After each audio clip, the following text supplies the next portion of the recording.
देख भाई, death chapter है, डेथ ऑफ अ पार्टनर, ठीक है। इसमें मैं टॉपिक वाइज जितने भी होंगे ना, मैं सारे रिवाइज करा रहा हूँ। क्या कराऊँगा? Topic wise. इसमें जो पहला टॉपिक है उसका नाम है गुडविल। क्या नाम है? गुडविल। अच्छा, गुडविल कोई भी चैप्टर हो, इसमें गुडविल की एंट्री क्या होती है? Gaining to sacrifice. वो कभी नहीं हिलेगा। तो गुडविल की एंट्री क्या हुई? Gaining partner account debit, gaining partner capital account debit to sacrifice partner capital account. हमेशा क्या होती है? गेनिंग टू सेक्रीफाइस, ठीक है। अब अगर 3 पार्टनर हैं, अगर मैं एग्जांपल लूँ ए, बी और सी, ठीक है। अगर इनकी रेशो लूँ 5, 3 और 2, ठीक है।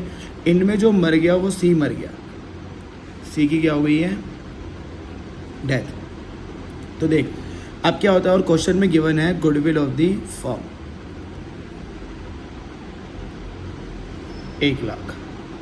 कितनी गिवन है? 1 लाख। इतना गिवन होगा और क्वेश्चन ने कहा होगा कि गुडविल की एंट्री पास करो। किसके पास करो? गुडविल की। अब एंट्री होती है गेनिंग टू सेक्रीफाइस। क्या होती है? Gaining to sacrifice. अब बता, ए, बी और सी में कौन सेक्रीफाइस कर गया? जो मर गया उसने सेक्रीफाइस करा है, जो बच गया उन्होंने सेक्रीफाइस करा? जो बंदा मर गया उसने सेक्रीफाइस करा। उससे बड़ा क्या ही होगा? तो इसका मतलब है ये तो कंफर्म हो चुका है कि 2C इज कैपिटल है। तो अगर सी यहाँ पे है तो बचे हुए कहाँ पे होंगे? डेबिट में, क्योंकि उन्होंने गेन करा है। अब जो बच्चे गलतियां करते हैं वो क्या करते हैं? वो 1 लाख से एंट्री कर देते हैं। ऐसा नहीं होता। जब भी गुडविल ऑफ द फर्म दिया हो, क्या दिया हो? फर्म, तो शेयर से मल्टीप्लाई होता है। किससे मल्टीप्लाई होता है? Multiply by share.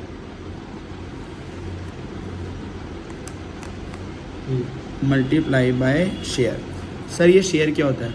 देख, अगर एडमिशन होगा तो न्यू पार्टनर के शेयर से, रिटायरमेंट होगा तो रिटायरिंग पार्टनर से, और डेथ होगी तो रिटायरिंग शेयर से। तो जो डेथ हो रहा है, डेथ होने का शेयर कितना है? 2/10। तो तुझे यहाँ लिखना होगा C share of goodwill 1 lakh into में 2/10।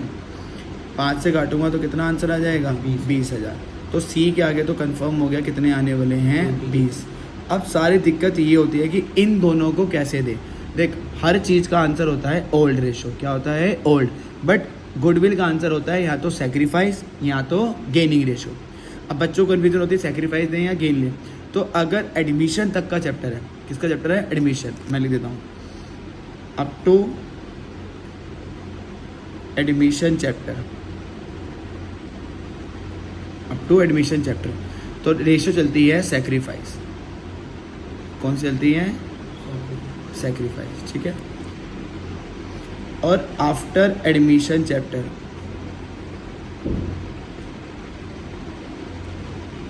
आफ्टर एडमिशन चैप्टर क्या चलती है? Gaining ratio. तो फिलहाल हम जो चैप्टर कर रहे हैं वो किसका नाम क्या है? डेथ। वो आता है एडमिशन के बाद। तो हमारा क्या चलेगा? Gaining ratio. अब गेनिंग रेशो निकालने के 2 तरीके होते हैं। कितने तरीके होते हैं? 2। If new ratio is given, अगर क्वेश्चन में क्या दी हुई है? न्यू, तो गेनिंग रेशो का फॉर्मूला क्या होता है? न्यू रेशो माइनस में ओल्ड रेशो, ठीक है। बट अगर न्यू रेशो नहीं है, if new ratio is not given, new ratio जो है वो गिवन नहीं है, तो इस केस में गेनिंग रेशो जो होती है वो क्या होती है? Old remaining ratio. ORR का मतलब होता है ओल्ड रिमेनिंग रेशो। सर ये ओल्ड रिमेनिंग रेशो कैसे होती है? तो चलते हैं अपने एग्जांपल में। देख, मैंने यहाँ पे कहीं पे भी न्यू रेशो नहीं लिखी। तो अगर न्यू रेशो नहीं होती है तो गेनिंग रेशो क्या होती है? Old remaining. तो अगर A, B में से C मर गया तो ओल्ड रिमेनिंग क्या हुई? 5:3। तो जो यहाँ पे 20,000 को बांटना है वो किस रेशो में बांटना है? 5:3। तो इस केस में गेनिंग रेशो क्या होगी? ओल्ड रिमेनिंग रेशो, ठीक है। तो इसको किस में बांट देंगे? 5:3। तो XYZ जो भी अमाउंट आता है 20,000 को किस में बांट देंगे? 5:3 में। तो यार एक बार कैसे में करियो, 20,000 इंटू 5/8 पॉइंट में आ रहा है तो राउंड ऑफ कर देंगे। 20,000 डिवाइडेड बाय 8 डिवाइड बाई 8, 12,500। तो दूसरा होगा 7,500। ये मेरे किसमें बांटा 5:3। तो ये था गुडविल का पहला केस। क्या था? Gaining to sacrifice. जो मर गया उसको क्रेडिट करा, बचे हुए डेबिट हो गए। होता क्या है, गेनिंग रेशो में दिक्कत यहाँ पे होती है, तो तुम्हें यहाँ से देखना है। अगर न्यू रेशो दी होगी तो फॉर्मूला लगेगा, नहीं दी हुई तो फिर ओल्ड रिमेनिंग। तो एक एग्जांपल मैंने इसका दे दिया, अब एक एग्जांपल मैं इसका देता हूँ इसी क्वेश्चन को लेके। तो केस 2, एज्यूम न्यू रेशो जो दी हुई है वो दी हुई है 3:2। ये न्यू रेशो एज्यूम करी है। तो पहले तो एंट्री तो यही रहेगी, जो बंदा मरा है। कौन मरा है? सी। बचे हुए क्या करेंगे? डेबिट, क्योंकि वो गेन कर गए। और जो सी का अमाउंट था वो कितना था? 20,000। अब इसको बांटना है गेनिंग रेशो में।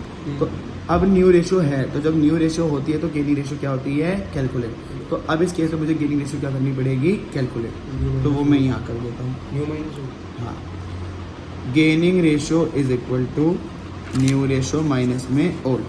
अब बच्चों को दिक्कत होती है तीनों पार्टी निकलने। जी नहीं, जब गेन दो बंदे कर रहे हैं, एक का तो मैं अमाउंट ऑलरेडी ले चुका हूँ, तो इन दोनों की निकलेगी बचे हुए की, ए और बी। न्यू रेशो कितनी है की? 3/5। और ओल्ड रेशो मैंने यहाँ दी हुई थी 5/10। अच्छा, अब बच्चे गलतियाँ कहाँ करते हैं? मैंने यहाँ OR नहीं लिखा, मैंने क्या लिखा है? OR। तो OR में तीनों प्लस होंगे, 5/10। तो मैंने अगर 10 एलसीएम लिया तो ये आया 6 - 5 1/10। बी की निकालते हैं 2/5। न्यू रेशो कितनी है? 2 माइनस ओल्ड कितनी थी? 3/10। 10 एलसीएम लिया, 4 - 3 क्या आया? 1/10। इसका मतलब है गेनिंग रेशो मेरी क्या निकल के आई है? 1:1। तो 20,000 को 1:1 में बांटूंगा तो कितना आएगा? 10। तो ये था गुडविल का कंसेप्ट। ठीक है ना।